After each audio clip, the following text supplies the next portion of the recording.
तर एक मोठी बातमी ती म्हणजे महाविकास आघाडीच्या कमी संख्याबळाचा राज्यसभेला देखील फटका बसणार आहे। संजय राऊत, प्रियंका चतुर्वेदी यांना राज्यसभेवर जाता येणार नाहीये। शरद पवार यांच्या जागेवर सुद्धा खासदार पाठवता येणार नाही अशीच माहिती सध्या मिळते। तर महाविकास आघाडीचा 3 पक्षांचा मिळून एकच खासदार जाणार आहे। या संदर्भात अधिकची अपडेट आमचे प्रतिनिधी सुनील काळे देत आहे। सुनील, आपण बघू शकतोय महाविकास आघाडीला एकंदरीत खूप मोठा फटका कालच्या निकालाने दिलेला आहे। पुढे याचे नेमके काय संभाव्य परिणाम आहेत, सविस्तर?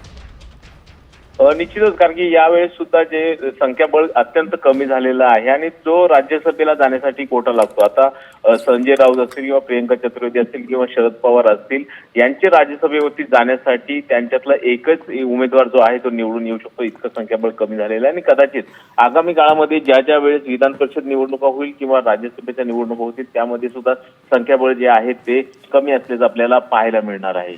निश्चितच धन्यवाद सुनील, दिलेल्या सर्व सविस्तर अपडेट्ससाठी।